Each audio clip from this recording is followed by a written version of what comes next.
itu yang penting dilakukan. Kemudian ada juga ilusi bahwa kritik membuat orang merasa bersalah, dapat menguatkan karakter. Jadi tidak semua orang dapat menerima kritik, maksudnya itu. Banyak juga orang yang dikritik malah membuat dia down, bukan malah kuat. Jadi kalau ada pandangan, dikritik biar bagus, tidak semua, itu ilusi. Kemudian ada juga ilusi bahwa orang dewasa memiliki hak untuk memaksa. Kita guru punya hak untuk memaksa murid.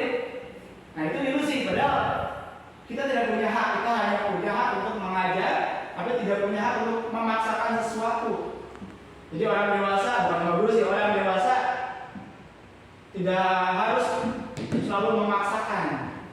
Karena sekali lagi tadi, muridlah yang mengontrol diri mereka sendiri. Nah ini paradigma baru, dari paradigma ini muncullah disiplin positif.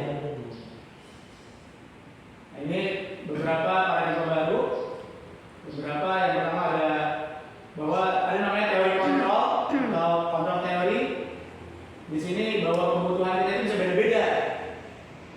Kemudian setiap orang memiliki gambaran yang berbeda.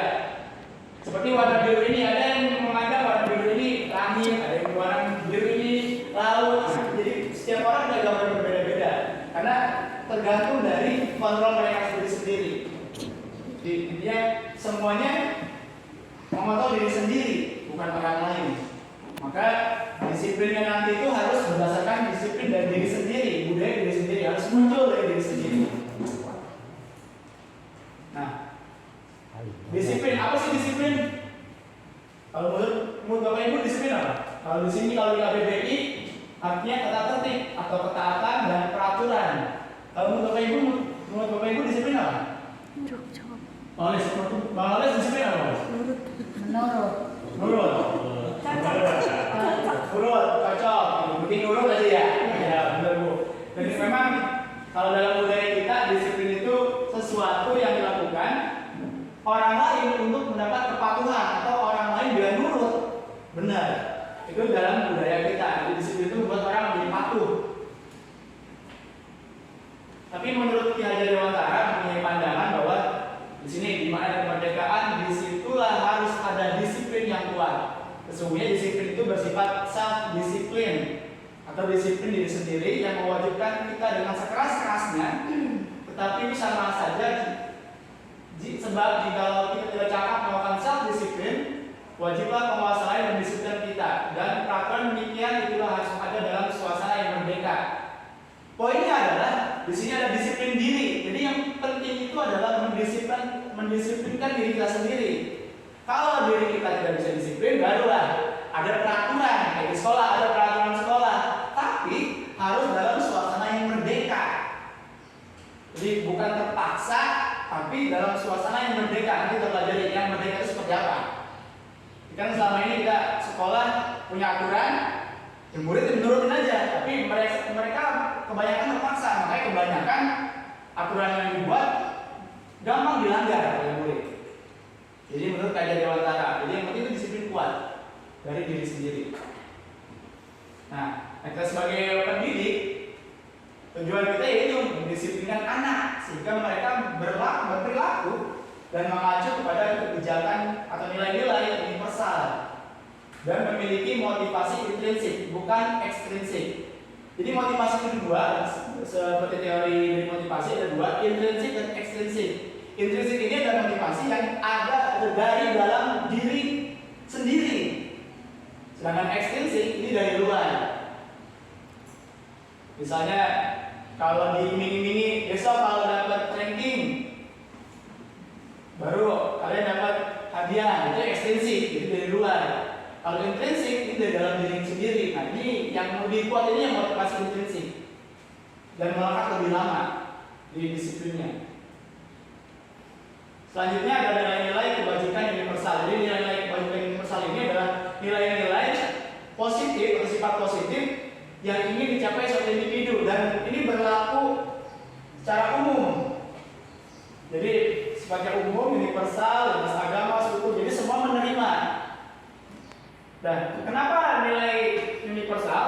Karena kalau seorang memiliki atau mengaitkan dengan nilai kebijakan dalam diri mereka sendiri, maka motivasi intrinsiknya akan Jadi kalau seorang murid sudah mengenal atau mempunyai nilai-nilai ini baik, maka intrinsiknya atau motivasinya akan terbangun sehingga menggerakkan motivasi dari dalam diri mereka sendiri untuk mencapai tujuan yang mereka inginkan. Dan salah satu beberapa contoh nilai kebijakan universal, salah satu tertuang dalam ini profil pelajar Pancasila yang ini termuat dalam kurikulum Merdeka. Jadi ini adalah tujuan dari kurikulum Merdeka, membentuk siswa yang pertama beriman, bertakwa kepada Tuhan Yang Maha Esa dan akhlak mulia. Kemudian menjadikan siswa mandiri, bernalar kritis, berkebinekaan global, bergotong royong dan kreatif. Jadi nilai-nilai kebajikan ini dipercaya baik. Dan nilai-nilai ini diharapkan oleh pemegang kebijakan pemerintah muncul dari diri setiap murid. Dan kita sebagai guru mendorong murid-murid kita untuk memiliki profil ini. Insya Allah nanti kalau semester depan kita sudah memulai menggunakan kurikulum Merdeka, kita bakal banyak melakukan hal-hal yang seperti ini atau mendorong siswa memiliki sifat seperti ini. Jadi biasanya harus apa nih? Iman, mandiri, bernalar kritis, menekan global, gotong royong, kreatif. Nanti ada sub-subnya lagi, tapi saya tidak akan bahas semuanya. Selanjutnya ini ada teori motivasi, hukuman dan penghargaan, dan restitusi. Jadi ada 3 motivasi dari perilaku manusia. Biasanya guru pun biasanya seperti itu. Yang pertama untuk menghindari ketidaknyamanan atau hukuman. Jadi kalau yang motivasi pertama ini, kalau misalnya dihukum nih, atau kalau nggak ngerjain PR dihukum nih. Nah itu motivasinya menghindari ketidaknyamanan. Nah bersifatnya eksternal karena dari luar, bukan dari dalam. Yang kedua untuk mendapatkan imbalan atau penghargaan dari orang lain. Nah besok kalau dapat ranking 1 dapat hadiah nih, lipat jaya. Jadi mereka punya motivasi, bagus. Tapi motivasinya masih bersifat eksternal. Dan yang ketiga, ini untuk menjadikan orang yang mereka inginkan dan menghargai diri mereka sendiri dengan nilai-nilai yang mereka percaya. Tadi mereka sudah punya nilai kebajikan universal dan mereka ingin seperti itu. Mereka ingin menghargai diri mereka sendiri menjadi orang yang baik. Jadi bukan gara-gara hukuman, bukan gara-gara penghargaan. Saya pengen jadi orang baik. Bukan gara-gara pengen dihukum, atau takut dihukum atau pengen dihargai, tapi ini muncul dari diri mereka sendiri. Nah ini motivasinya internal. Mana yang paling kuat menurut Bapak Ibu? Nomor berapa kira-kira? 3. Jadi budaya positifnya ini pasti kita dorong seperti ini. Kadang bocah pun pengen dihukum, Bu aku gak ngerjain, aku dihukum gitu. Ya, karena mereka belum punya kalau dihukum itu nilainya apa sih ya? Nanti kita rumuskan. Jadi mereka tahu mereka kalau dihukum aja. Iya pengen dihukum aja Bu, dihukum. Ngerjain itu kan pengen dapat Hukum enggak hukum. Nilai bagus dan minggu lah. Enggak iya Bu itu. Jadi penting lah itu masih enggak ngerjain, enggak ngerjain, dihukum dah. Itu lagi orangnya bos. Tadi dalam suasana yang merdeka kan. Di sini Kiai Dewantara mau membukakan bahwa merdeka itu artinya tidak hanya terlepas dari perintah, akan tetapi juga cakap buat memerintah diri sendiri, kayak self disiplin, jadi mendisiplinkan diri mereka sendiri. Mereka sendiri yang memerintah, sama kita pun sama, kita sendiri yang memerintah diri kita. Kalau masih takut gara-gara hukuman berarti dianggapnya belum merdeka. Karena belum bisa atau cakap memerintah diri sendiri. Ini menurut Kiai Dewantara. Kawan kelihatan begitu. Nah ini salah satu yang kemarin saya bilang ada didukung oleh penghargaan. Jadi menurut Altikon dia mengemukakan bahwa penghargaan ini sama dengan hukuman. Dalam arti meminta atau membujuk seseorang melakukan sesuatu. Jadi membujuk, ayo rajin belajar nanti kalau dapat ranking dari kasih hadiah. Nah itu dianggap oleh Altikon ini memberikan dampak seperti hukuman. karena bersifat eksternal. Ini beberapa pendapat oleh yang didukung oleh Altikon bahwa penghargaan itu mempunyai pengaruh jangka pendek dan jangka panjang. Satu pelajaran yang baru dapat. Kemudian penghargaan itu menghukum. Bisa jadi karena saya juga punya pengalaman pengen dapat ranking tiba-tiba nggak dapat, rasanya kecewa, rasanya bagaimana. Terus ada juga penelitian mengatakan bahwa penghargaan mengurangi ketepatan. Jadi menurut riset dari Altikon, setelah diriset rupanya kalau yang diiming-imingi ini ketepatan jawabannya biasanya berkurang. Misalnya ada kuis, ini yang kuis yang ini dapat buku. Kadang-kadang ada anak yang jawab asal, yang penting angkat tangan aja. Itu menurut Altikon. Dan ini di pendapat yang lain ada penghargaan tidak efektif, penghargaan merusak hubungan, menurunkan kualitas, mematikan kreativitas, dan mengurangi motivasi intrinsik. Sekali lagi ini menurut Altikon. Jadi, tapi penghargaan itu masih baik kok. Kalau saya pendapatnya pribadi, penghargaan ini masih baik asal dilakukan pada saat dan proses yang tepat. Kalau apa-apa dimingi penghargaan itu malah seperti ini. Tapi kalau misalnya di saat yang tepat dan diberikan di saat yang tepat, bisa jadi baik.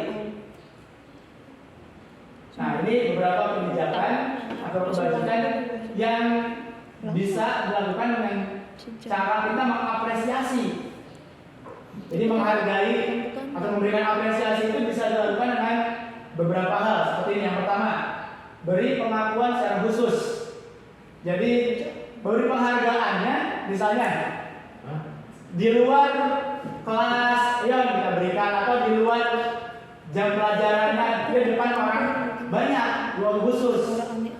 Dan juga yang kedua, beri pengakuan secara pribadi, jadi personal, tidak di depan murid semuanya, tapi secara personal, secara pribadi. Kita panggil anaknya, nih tadi kamu sudah mendapat dengan baik, kasih hadiah. Kemudian beri pengakuan kepada semua murid secara bergantian. Jadi masing-masing murid semua memiliki kelebihan. Nah, ini kita beri apresiasi. Kemudian beri pengakuannya secara konsisten, bukan hanya mendadak, tapi memang secara terprogram atau konsisten. Misalnya memang 3 bulan sekali kita berikan reward kepada murid, nah itu konsisten berarti. Kemudian fokus kepada proses. Dan di sini ada contoh-contoh dari pengakuan atau apresiasi kebajikan. Jadi ini caranya, misalnya ambil anaknya, misalnya kemarin saya perhatikan rasa empat itu besar sekali pada saat menolong murid baru di kelas kita. Jadi pada saat siswa menolong murid temannya, kita berikan apresiasi. Jadi apresiasi bukan cuma pas mendapatkan yang kedua, bukan, tapi saat mereka melakukan hal-hal baik juga perlu dilakukan apresiasi. Malah yang penting menurut saya ini sikap mereka, kan itu di SD dituntut untuk membentuk sikap yang lebih utama. 70% sikap, 30% baru akademik. Jadi selama ini kita kesalahannya adalah kita kebanyakan menghargai akademiknya, tapi sikapnya kurang kita hargai dan kita beri apresiasi kepada murid. Mudah-mudahan setelah ini kita lebih banyak mengapresiasi terhadap sikap dari siswanya. Nah, kemudian ada bedanya hukuman dan juga konsekuensi. Kalau hukuman menurut Bapak Ibu apa? Kira-kira hukuman itu apa sih? Sanksi. Apa mesti? Sanksi. Ayo, sanksi. Teguran. Sanksi, teguran. Nah, ada juga yang namanya konsekuensi. Kalau konsekuensi menurut Bapak Ibu apa? Apa mesti? Apa kira-kira konsekuensi? Akibat. Nah, terkadang kita nih salah antara adanya hukuman dan konsekuensi. Menurut Bapak Ibu yang bagus kemana? Konsekuensi. Nah, tapi kalau konsekuensi ini dia berdasarkan apa yang dia lakukan. Hukumannya pun biasanya berkaitan dengan, atau konsekuensinya pun berkaitan dengan yang telah dilakukan oleh murid tersebut. Sama nanti ada lagi namanya restitusi. Setelah ini coba kita tebak dulu nih. Kalau ada guru, ayo catat 100 kali dalam buku, saya tidak akan berlaku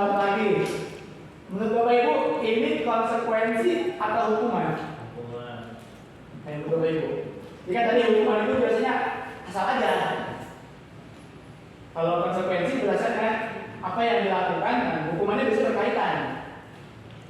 Kira-kira ini hukuman apa konsekuensi? Konsekuensi kira terlambat dan dia berusaha saya kalau terlambat lagi. Terus lari di lapangan basket 2 kali karena terlambat aja di sekolah. Kira-kira ini hukuman apa konsekuensi? Hukuman. Ya karena terlambat gak nyambung kan? Terlambat tapi disuruh lari. Dia mana lama? Push up 15. Kemudian murid diminta push up 15 kali karena tidak menggunakan masker. Hukuman, jelas.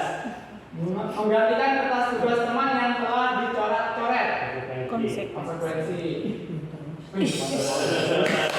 Mahasiswa panah. Ini bener kalian itu. Kemudian membersihkan tumpahan air di meja tulis karena tersenggol pada saat belajar. Iya, konsekuensi. Murid disuruh menggunakan sepatu seharian di sekolah karena tidak Hukuman. mengenakan sepatu. Mungkin masalah ini. Mungkin murid disuruh tidak menggunakan sepatu seharian. Bisa kurang. Hukuman. Nah, jadi kalau ada hukum mereka nggak masuk hitam, lepas sepatunya nyeker. Saya pernah dulu. Kira-kira hukuman apa konsekuensi? Hukuman. Apa? Konsekuensi. Tapi di sini Hukuman. karena tidak harus sama sepatunya. Lepasnya sepatunya lalu lupa juga. Ya, tapi dia tidak berpengaruh kepada akibat dari sepatunya. Lepasnya nyeker. Lepasnya dia nggak pakai sepatu yang lain. Pernah bawa itu? Pernah mana? Saya pernah. Sering dia pergi bawa STM. Masih SD ya? Bener sih. STM sering. Terus kalau di kampung ya.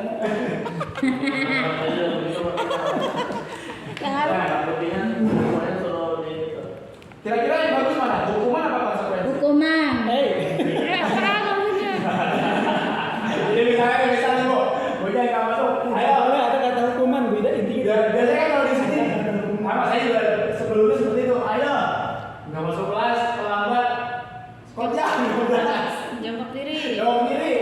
Diri. Nah, itu bersifat tahu hukuman, bukan bersifat konsekuensi. Mudah-mudahan setelah ini kita ubah. Kira-kira yang kalaupun kita memberikan efek jerak, tapi bisa bersifat konsekuensi. Tapi anak-anak dia. Bahkan ada lagi nanti yang paling baik yang namanya Ayo eksekusi. dihukum lu. Nah, tuh. Jadi jawabannya nih. Berarti gak dihukum berarti. Enggak, katanya diperhalus jadi konsekuensi. Iya, berhalus.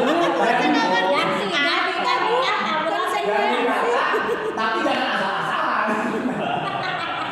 Ya jadi bergantung ketika dihukum itu anak kenapa, terus kasih Iya. penjelasannya kenapa juga. Kamu harus dengar dong.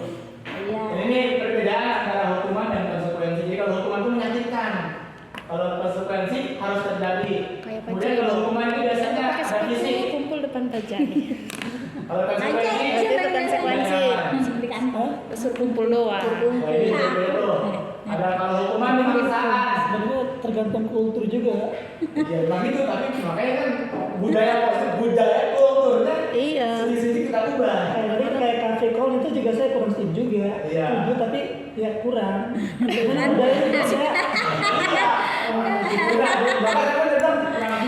Itu kan di kota, itu di kota. Cafe call itu orang Jerman. Jadi Itu kan orang luar itu. Kita Saya lebih orang setuju Indonesia. kalau pendapat Gus Jaya nih. Setuju. Karena kita semakin baik. terus kawan aja. Oke, jadi di sini ada perbedaan hukuman dan juga konsekuensi. Jadi ada paksaan, Berarti terus lebih paksaan. baik konsekuensi. Dan yang paling kita menurut saya yang paling budayakan. berbeda itu adalah Jangan kalau hukuman biasanya kita memaksa. konsekuensinya kayak gini. Ayo, Tuh. jauh diri, udah Jelaskan. dipaksa mereka. Tapi kalau konsekuensi, ini ada awalnya apa? Sehingga tanggapannya berdasarkan apa yang mereka lakukan. Itu biasanya konsekuensi. Nah, yang lebih baik konsekuensi. Tapi sekali lagi, ada hal lagi nanti yang lebih baik. Ada namanya restitusi. Lebih susah nih kayaknya nih. Tuh. Nah, apa itu restitusi? Proses. Jadi kalau restitusi ini Dibaiki. adalah menciptakan kondisi bagi murid untuk memperbaiki kesalahan mereka, sehingga mereka bisa kembali pada kelompok mereka dengan karakter yang lebih kuat. Jadi kita guru membuat kondisinya murid itu memperbaiki, bukan cuma biasanya tadi memberikan hukuman atau memberikan konsekuensi dari mereka lakukan, tapi di sini memperbaiki kesalahan mereka, sehingga mereka harapannya adalah memiliki karakter yang lebih kuat. kita berikan restitusi sehingga mereka bisa menjadi lebih kuat karakternya, sehingga bisa memperbaiki diri mereka sendiri. Dan juga restitusi ini juga adalah proses kolaboratif yang mengajarkan murid untuk mencari solusi untuk masalah mereka sendiri dan membantu murid berpikir tentang orang seperti apa sih yang mereka pengen atau mereka tuju dan bagaimana mereka harus memperlakukan orang lain. Jadi kalau restitusi ini solusinya, jadi kalau tadi konsekuensinya dia berasal dari murid juga.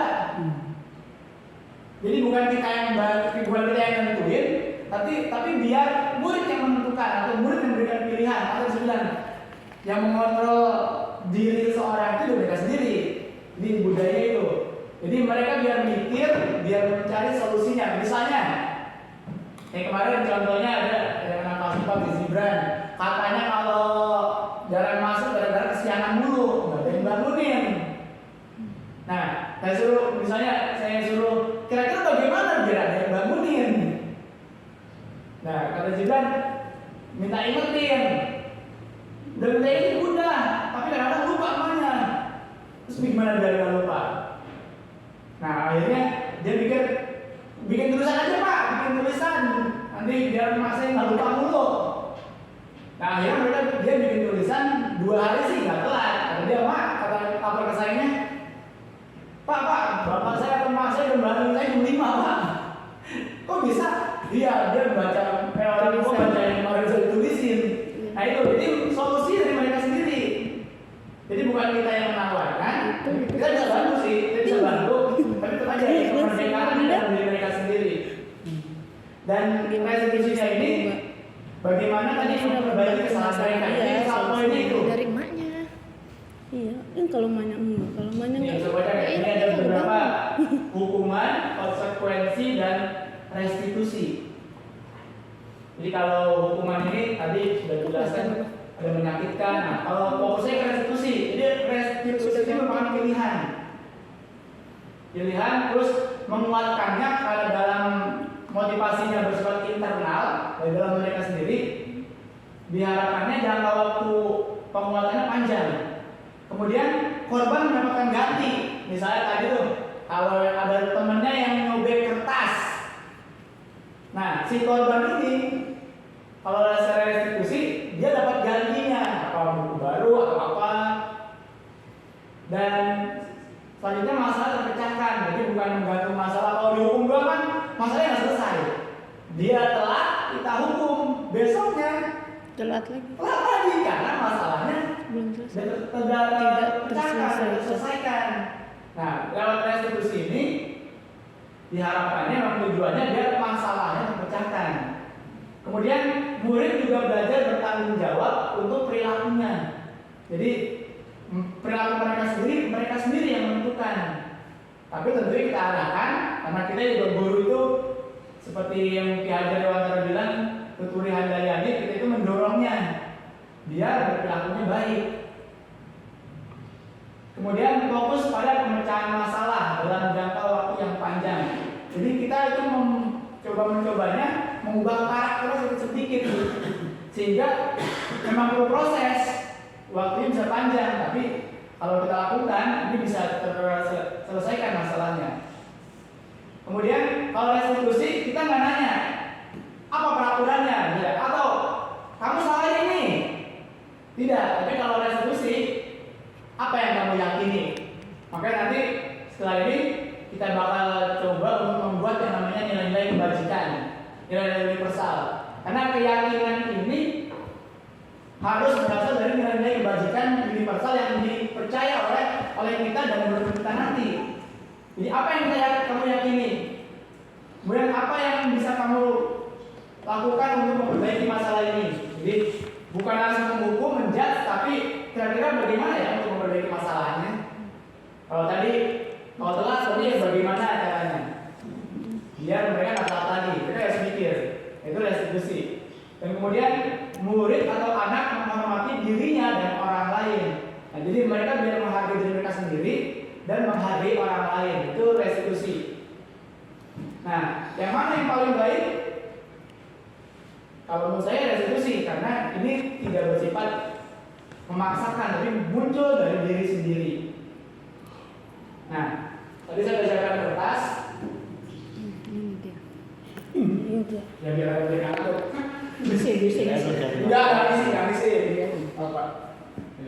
Ini bisa dipraktekkan nanti kalau di kelas. Jadi Bapak Ibu bisa buat yang namanya keyakinan kelas. Tadi keyakinan kelas apa Bapak Ibu?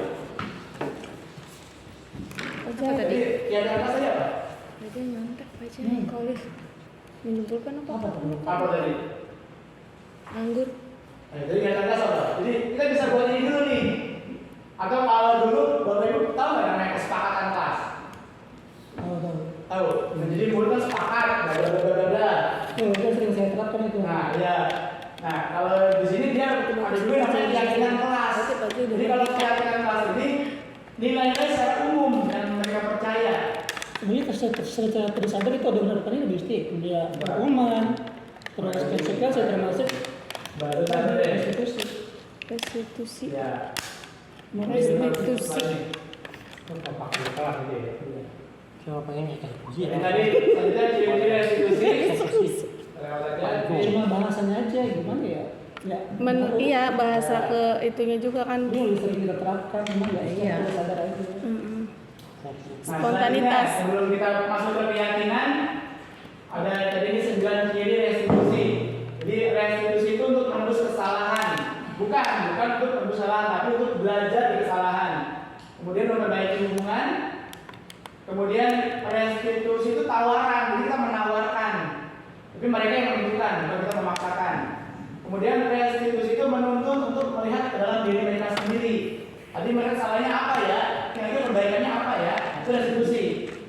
Kemudian restitusi diri adalah cara yang paling baik. Jadi mereka memperbaiki diri mereka sendiri itu yang paling baik.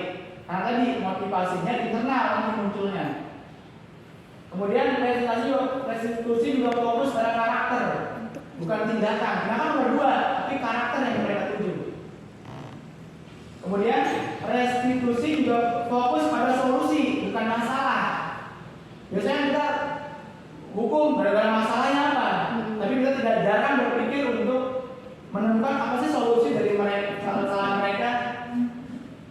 Dan juga restitusi yang mengembalikan murid yang berbuat salah kepada kelompoknya. Jadi biar saat mereka balik lagi ke kelompok mereka karakter lebih baik dan tidak melakukan kesalahan yang sama. Jadi ini ciri-ciri restitusi. Mudah-mudahan setelah ini kita bisa praktekkan restitusi ini sehingga karakter murid kita menjadi lebih baik.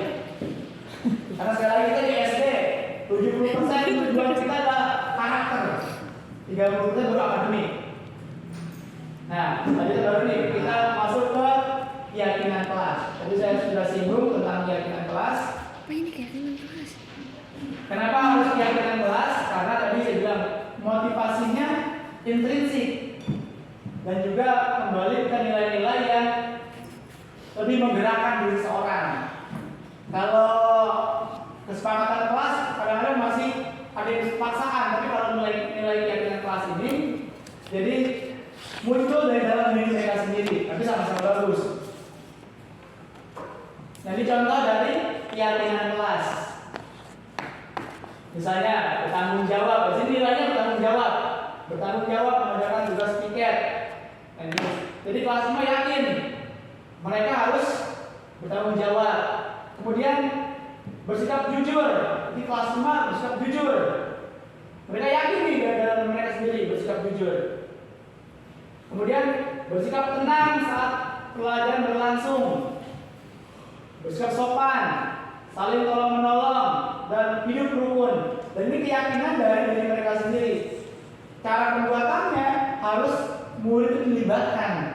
Jadi bukan asal kita yang membuat, tapi bersama dengan murid. Biar murid juga punya, oh iya, ini bagus nih. Oh ini baik nih, sehingga nilai-nilai keyakinannya ini bisa mereka lakukan setiap hari. Nah, ini beberapa peraturan kelas yang mungkin sering kita temui. Nah, kira-kira keyakinan kelasnya apa? Atau nilai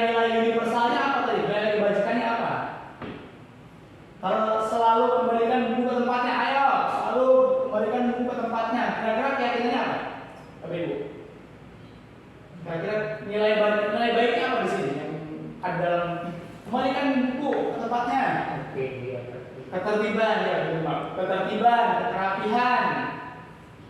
Dilarang mengganggu orang lain. Kira-kira keyakinan kelas apa? Kira-kira. Kalau kenapa sih so dilarang mengganggu orang lain? Emang nilainya apa sih? Kira-kira nilai baiknya apa ya? Hubungan antar teman. Hubungan antar teman, menghormati teman. Iya tuh benar. Masuk kalau masuk benar kita dah masuk. Mantap. Kemudian hadir di sekolah 15 menit sebelum pembelajaran dimulai. Disiplin. Dilarang melakukan kekerasan. Kira-kira apa nilainya? Itu tidak boleh melakukan kekerasan pada orang lain, pada murid. Kira-kira apa? Etika. Etika dan menghormati orang lain. Dilarang menggunakan narkoba. Kira-kira apa kaitannya? Hukuman. Kira-kira kenapa emang nggak boleh pakai narkoba? Jangan menyakiti diri Jadi sendiri. kesehatan ya, kesehatan. Ini nilainya ini menjaga kesehatan. Nggak cuma kesehatan. Hukuman juga. Nggak boleh dihukum. Terus bergantian atau menunggu giliran atau antre. Kira-kira kenapa harus boleh antre? Tertib. Tertiban. Benar. Gunakan masker. Kesehatan. Jangan berlari di kelas atau koridor.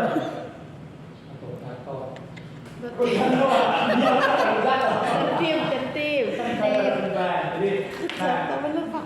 keyakinan kelas yang tadi ini yang diharapkan bisa terpantau di kelas masing-masing. Repot tuh kalau patah Jadi dia. bukan Kalip ini aturan doang, jangan tapi lari-lari di kelas ini kalip. siswa harus mempunyai keyakinan ini.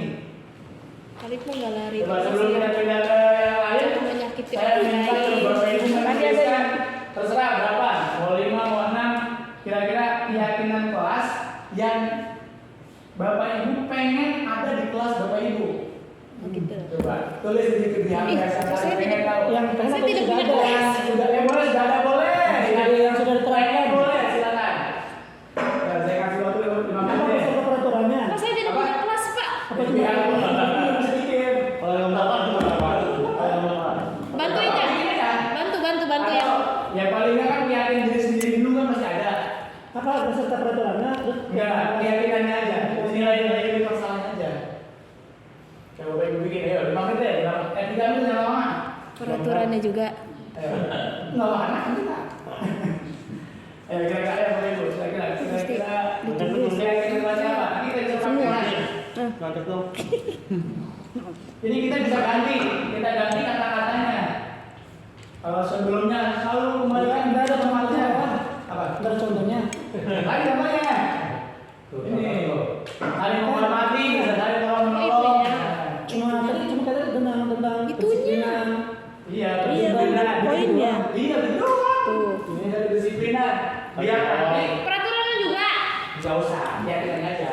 Contoh ketakwaan gitu ya. Ya, misalnya menghormati orang lain, misalnya. Nah, itu cuma contohnya. Nah itu berarti peraturannya juga. Tapi kan nilai-nilai. Budaya dikit masuk pas pelajaran agama. Ya, berarti kalau bilang gitu berarti disiplin misalnya. Coba Pak Jai lihat. Pak Jai nyontek Pak Jai. Ini yang sekali aja. Begini maksudnya. Pengen aja kita kan di kelasnya pengennya anak itu seperti apa? Barang berisik. Jangan berisik berarti ketertiban. Jangan berisik, Gitu, kalau kenyamanan. Anak nggak pengen jangan berisik mulu, kita ganti. Jadi menjaga ketertiban. Ya. Gimana sih tadi? Nolak itu kamu Pak Jai lah. Udah Pak Jai nyontek ke Pak Jai. Apa sih? Belum tentu benar. Oke, itu nggak ada bilang nggak ada salah, Bu. Berapa? Biji. Berapa, Bu? 5 menit lagi, Bu. Bisa 5 menit. Udah itu aja. 3 boleh, 3 Oh, aja ya. boleh, Bu, boleh. Apa ini? 3 aja. Jadi biasanya guru yang lebih tahu karena biasanya kondisi di awalnya murid itu seperti apa, pengennya murid itu seperti apa, gurunya yang tahu. Maka kita yang bisa mengarahkan. Kira-kira keyakinan kelas yang harus murid punya atau tonjolkan itu seperti apa?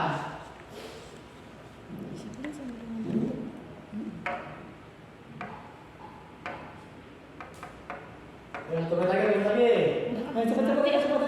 Kalau belum ditulis, belum nulis apa-apa tuh. Gak punya kelas katanya dia. Yang penting bikin. Punya kelas. Tiap orang punya kelas masing-masing. Ibu masuk agama itu kelas agama. Katanya intinya jangan itu katanya. Jangan ditulis. Jangan belum isi kan.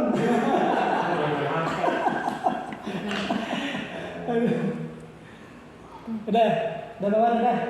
Udah atuh. Udah ada tuker sama temennya. Terus Iya. tuker deh. Benar. Udah, ngalah Pajai gak ada. Nanti doang Pajai.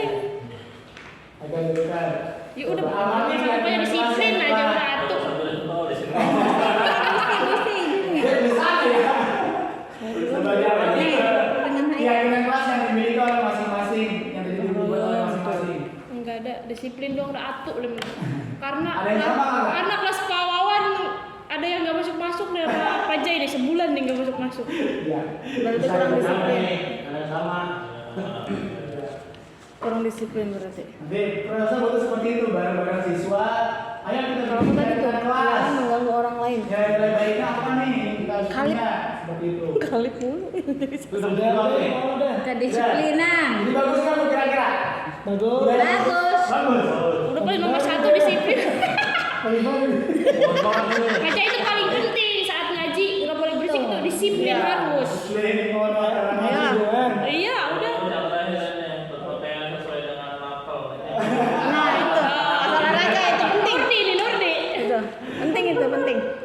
Paling kata-kata yang bisa berharus kalau nilai keyakinan misalnya kalau tadi harus berpakaian sesuai pelajarannya. Berarti bisa jadi anak-anak keyakinan.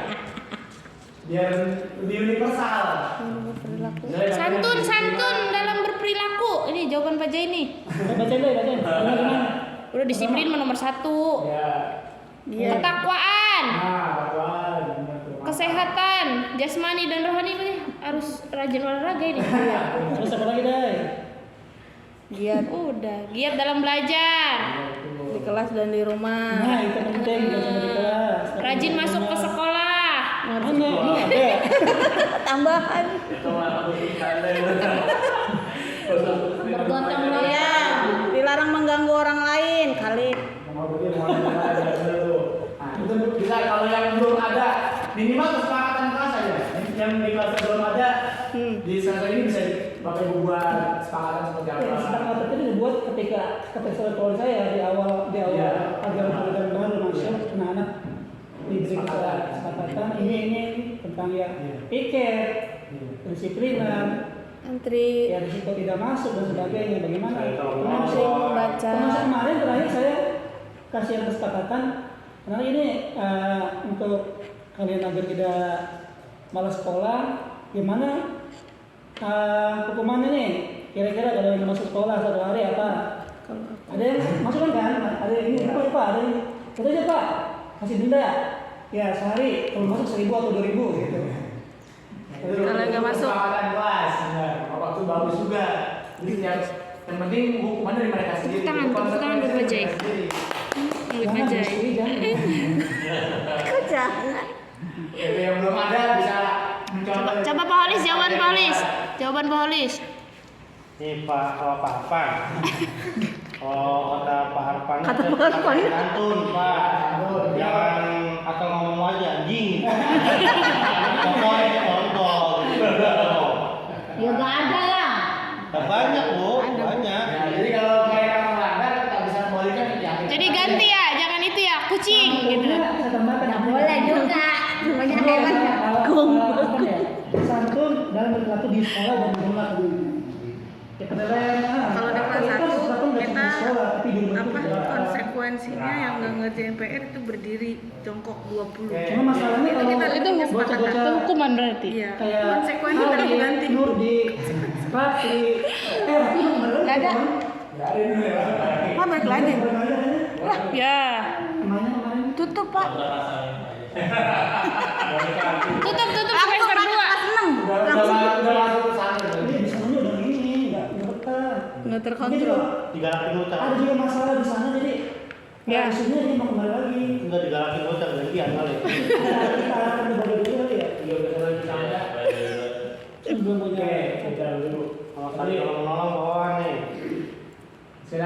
belum buat minimal kesepakatan kelas. Setelah ini bisa dirancang kalau di sini ada kesepakatan Aku baru satu. atau keyakinan. Ini lah yang Saya tidak punya kelas.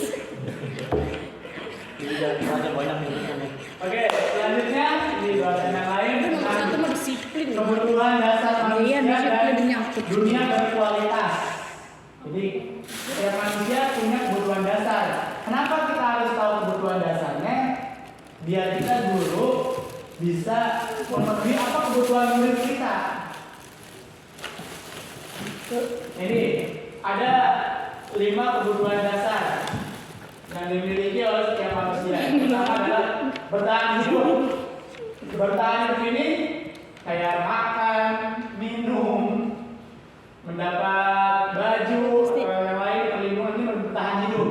Jadi setiap manusia punya. Kemudian cinta dan kasih sayang. Setiap orang juga pasti butuh disayangi. Sesama manusia. Kemudian Dasar dharma. setiap orang juga butuh penguasaan. Penguasaan ini berarti juga pengakuan atas kemampuan mereka. Wih, dia, kamu bisa nih, bagus. Itu termasuk kebutuhan dasar penguasaan. Kemudian kebebasan. Setiap manusia juga butuh kebebasan. Mereka bisa berkreasi sesuai mereka yang mereka inginkan. Karena mereka memang punya kebutuhan itu, kebebasan. Jadi kalau ada murid misalnya, Silakan menggambar pipa. bosan atau aku begini mulu, saya menjelin gitu. Berarti mereka tidak mendapat kebutuhan mereka, yaitu kebebasan. Kemudian kesenangan. Apalagi kita di SD, anak-anak itu masih butuh banyak kesenangan. Kurang itu bawah Apa? penghargaan. Penghargaan. Nah, penghargaan ini masuk ke sini menjadi penguasaan tadi. Dia kita menghargai apa yang mereka punyai. Dia masuk ke penguasaan. Mereka udah bisa menguasai apa? Woi, penghargaan ini masuknya ke kebutuhan yang penguasaan. Jadi menurut para ahli ini kebutuhan yang harus atau yang dibutuhkan oleh manusia.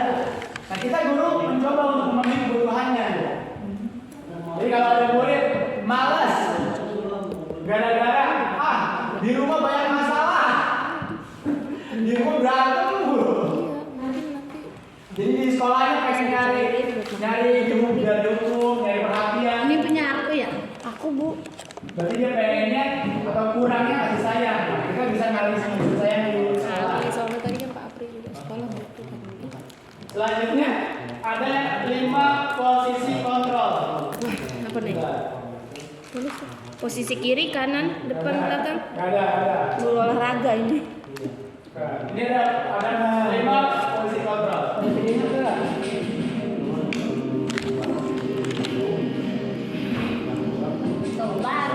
Parpan munduran. Parpan geser. Nah. Naren. Hendra. Selalu terlambat. Kamu deh, pasti terlambat. Saya Apa coba? Alasan kamu apa lagi? Kapan sih kamu tidak terlambat? Guru BP ini kayaknya. Malas sekali kamu jadi Bukan, anak. bukannya mah ini guru matematika. Masa malas? Gak mau kapok sih kamu. Sudah berapa kali terlambat? Sana. Kenapa kamu silakan? Nggak ada. kenapa saya harus ke Bangkas?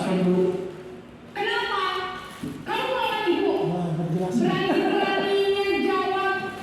Sudah terlambat. Sekarang keliling lapangan basket 5 kali sekalian. Gak mau bu. Cepat. Hukuman ini hukuman. Lapangan basket. Bukan apa tadi? Konsekuensi. Dan hukuman apa sih tadi? Buat merasa bersalah.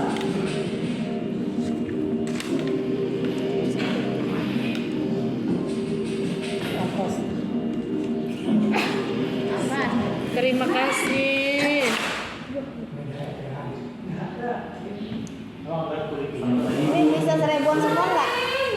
Bisa 1000-an semua kagak? Kos. Kamu senang ya jadi susah ya? Gak ada. Nanti itu yang ditegur bapak kepala sekolah. Nah, susah ya. Ini enak banget part yang selanjutnya. Enggak, kalau tadi hukuman, sekarang nggak usah bersalah. Iya, iya. Sama kepala sekolah. Terus Jadi anaknya biar introspeksi diri, punya solusi masalah. ini kamu sudah sering terlambat loh. Ibu harus apa coba? Maaf Bu, maaf sekali. Ya sudah, lain kali jangan bikin ibu susah lagi ya nak ya. Ibu tidak akan pulang lagi kalau kamu gini terus. Bisa jantungan. Belum kali. Tadi pagi kepala sekolah drek-drek gitu gurunya. Jantungan katanya. Sakit jantung. Posisi pembuat rasa bersalah berbicara dengan nada tenang. Jangan teman nih. Nih, anak-anak nih. Iya, anak itu dibuat jangan seperti Nurdi nih, Nurdi. Contohnya apa? Itu aku. Hmm.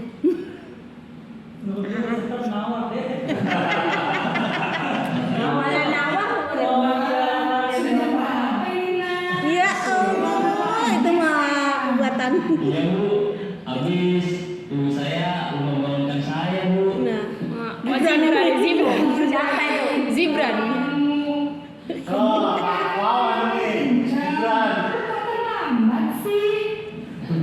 Iya Bu, saya memang mau bangun tadi, jadi biar bisa kencang, tetap gak kenyang Bu. Ya sudah sana. Bu, gak bisa lari kenceng, jalanan beting belum. Ya, biar gak terlambat lagi. Bikin seneng ibu demi ibu. Bisa kan? Bisa lah Bu. Ya sudah sana masuk kelas. Ibu beresin urusan absen kamu. Kamu ini ada saja. Kayaknya nggak bisa nadanya jadi nomor yang 3 tadi. Pak Wawan itu diparanin muridnya kelas 4. Iya. Nah, Tapi begitu sih monyong. nah Ren, apa peraturan sekolah kita tentang jam berapa kita harus masuk sekolah nak? Kita harus di sekolah jam 7 Bu. Iya betul, sekarang sudah jam 7.20. Nah ini sudah tahu konsekuensinya jika terlambat hadir. Paham Bu, saya harus tinggal kelas pas jam istirahat selama 20 menit. Iya benar, konsekuensinya demikian. Jadi nanti jam 9.30 pas istirahat, kamu harus tinggal di kelas, kerjakan tugas tambahan untuk ketertinggalan kamu, ya? Baik Bu.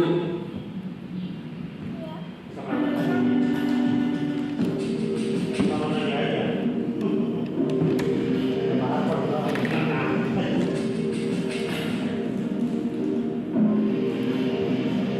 Naren, Tapi guru kayaknya gak ganti-ganti ya. selamat pagi Naren. Maaf Bu, saya terlambat. Iya, sekolah masuknya jam 7, sekarang sudah jam 7.20. Jadi sekarang bagaimana ini Naren? Maaf Bu, saya lupa alarm saya semalam.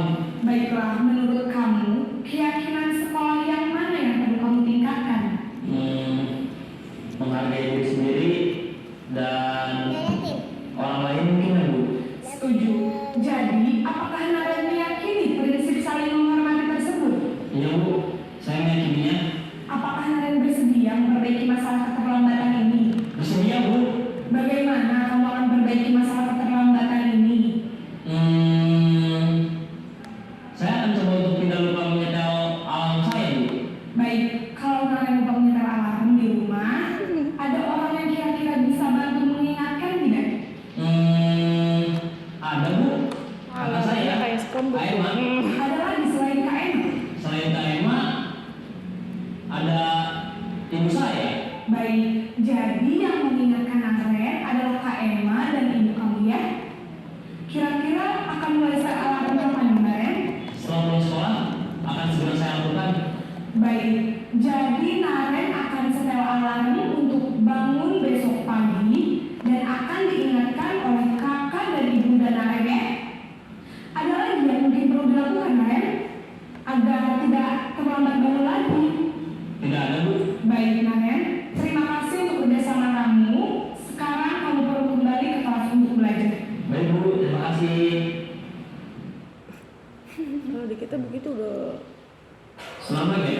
aku tanya dari belakang ini menulis Itu si Naren lagi. Jangan lupa.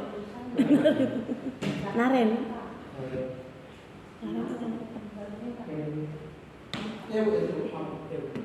Oke, tadi sudah disimak bareng-bareng bahwa ada 5 Hati-hati, Bu. posisi kontrol. Tadi Iya, pertama amin, amin. menghukum, Siapa yang membuat sakit? rasa bersalah. Teman. Rumah sakit. Iya. Nadroh masuk rumah sakit. Oke, kembali lagi tadi ada 5 posisi kontrol, yaitu penghukum, membuat rasa bersalah, Oke, salah. teman, pemantau, dan manajer. Coba deh kita refleksi. Selama ini posisi kita di mana? Nomor 1 kali tadi ya. Ya, masing-masing ya. Kira-kira yang mana sebelumnya? Sebelum ini kita posisi kontrol kita di mana sebagai guru? Nomor 2. Campur aduk sih. Ya, Kadang bang jadi presiden, teman, kadang hukum, ya. kadang jadi teman, kadang penghukum, Tergantung kondisi kadang biasanya. manajer gitu. Tapi kalau sebenarnya manajer gitu. Nah, yang paling baik tentunya yang paling baik bilang sebagai manajer. Iya. Kenapa manajer yang paling baik? Karena ini menguatkan pribadi atau karakter dari murid kita. Kalau dia menghukum doang, bertanggung doang, nggak selesai karakternya. Tapi kalau kita sebagai manajer, kita juga memperbaiki dan menguatkan. Nanti apa dia? Nah, bedanya apa kalau pemantau sama manajer? Jadi kadang-kadang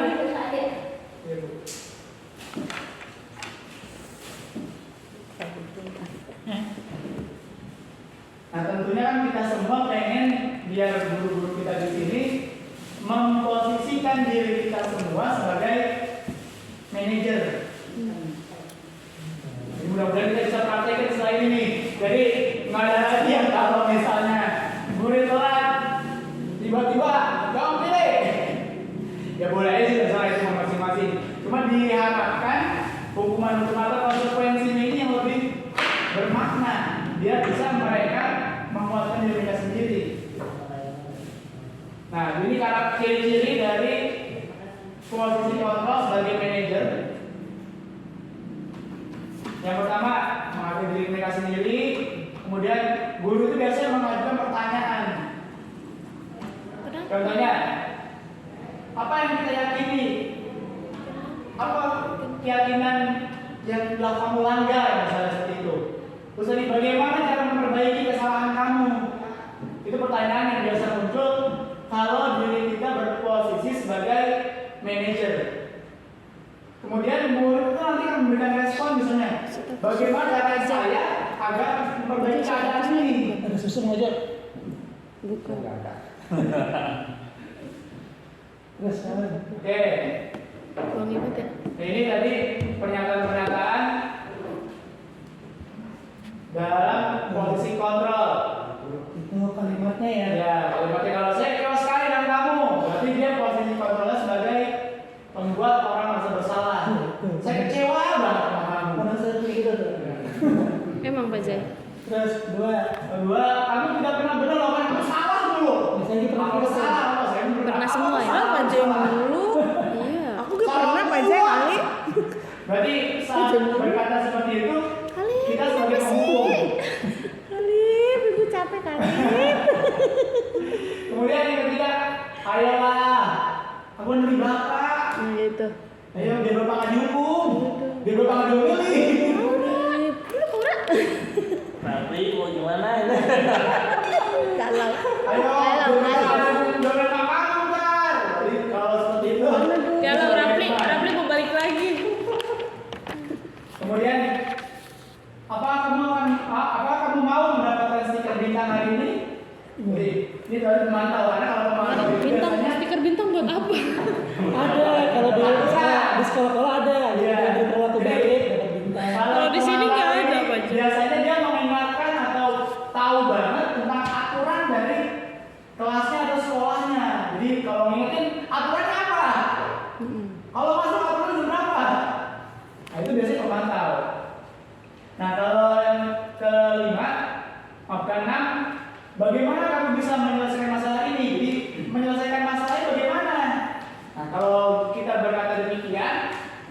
posisi kita sebagai manajer. Bukan Yang direktur. terakhir, kamu paling lambat loh, terakhir loh. Nah, berarti kalau kita berkata demikian, maka posisi kita sebagai penghukum. Tapi kita sepakat ini, menurut Bapak Ibu yang paling baik posisinya yang mana? Apa penghukum atau teman atau manajer? Manajer lah. Ya, manajer paling baik cuma kita nggak sempurna pasti kadang-kadang ya teman. Iya. Kadang mengukur Kadang teman, tahu. kayak bisa, ya gitu. Setelah ini mudah-mudahan kita bisa selalu memposisikan diri kita sebagai manajer. Yang tidak pramuka kumpul di depan Nah, Panjai. kalau yang terakhir nih, itu namanya segitiga restitusi. Tadi sudah disinggung sedikit tentang restitusi. Ini restitusi apa? Apa tadi? Apa? Solusi. Apa? Sebenarnya mah ngerti cuma kalimatnya nggak. Apa? Solusi masalah. Saya kembalikan ya. Restitusi. Jadi artinya ada hukuman, Setelah konsekuensi ada hukuman, restitusi. konsekuensi, restitusi. Itu restitusi apa? Solusi masalah. Apa Bu? Solusi Iya, masalah. ada penyelesaian masalah. Benar. Menyelesaikan masalah yang ada dalam diri kita sendiri. Memperbaiki keadaan itu restitusi, menguatkan karakter itu restitusi. Nah, kalau sekarang ini bagaimana caranya atau tindakannya seperti apa? Kalau kita ingin mempraktikkan restitusi, nah restitusi bisa dilakukan dengan 3 langkah yang disebut sebagai segitiga restitusi. Nah ini ada segitiga restitusi, ini langkah-langkahnya. Yang pertama, yang perlu kita lakukan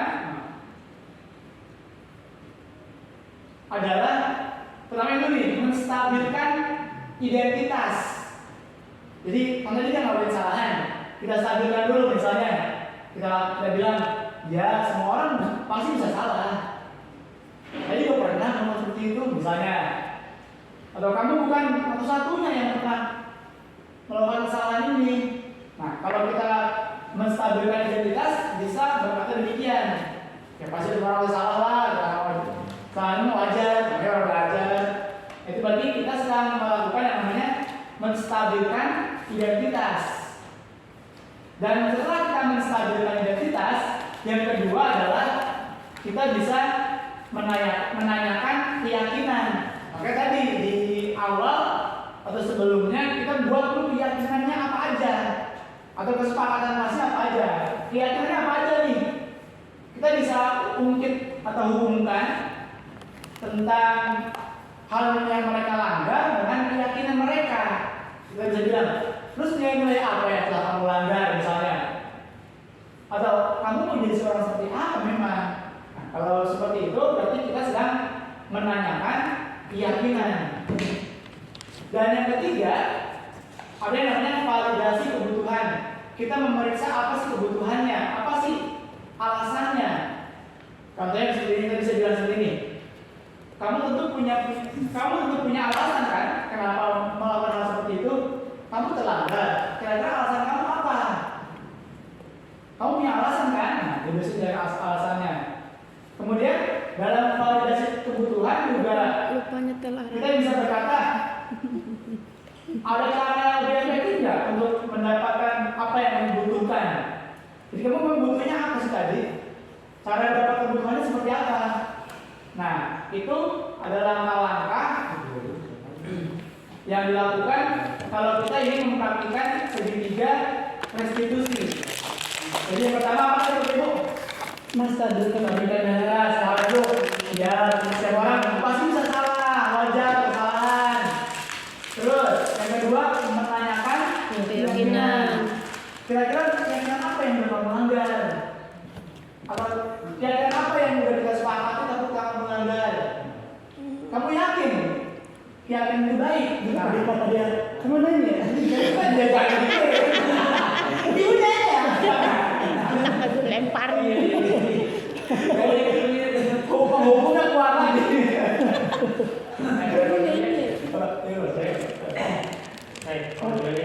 ini Pak. Gak berapa kenapa dulu Bapak juga? Ada apa? Ada sih. Jauh sampai ini aja. Lagi Bapak yang ayo dong, lagi.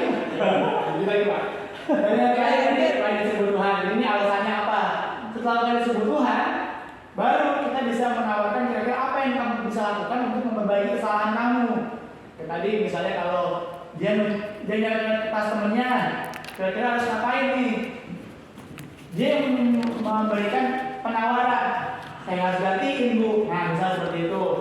Apalagi, jadi si siswa yang menjadi korban juga mendapat penggantinya. Tapi solusinya muncul dari siswa yang melakukan kesalahan. Tadi ciri khas dari restriksi seperti itu. Jadi kita bisa nanya, apa sih yang bisa kamu lakuin buat memberi kesalahan? Biar ini ke kasus baru atau bisa kembali coba seperti apa? Nah itu namanya validasi kebutuhan. Sekali lagi ini 3 langkah yang namanya segitiga restitusi. Nanti terakhir kita bisa praktekkan. Mudah bisa. Nah ini ciri-cirinya.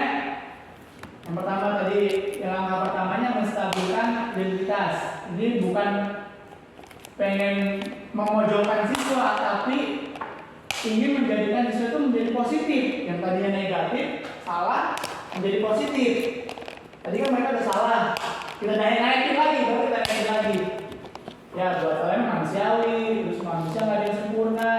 Tadi juga pernah salah, jadi tidak bisa menyelesaikan masalah ini. Jadi banyak ya. Ngomongnya jadi banyak. Ini beberapa pertanyaan yang bisa kalau kita Apa ucapkan yang menyorot tuh? kalau kita melakukan namanya Punya penstabilan kesalahan, dia identitas. Ramadan. Bisa terus begitu. Yang kedua, validasi kebutuhan. Kalau ini mengenali kebutuhan dasarnya apa? Apakah kasih sayang, apakah penguasaan? 2.500 nih.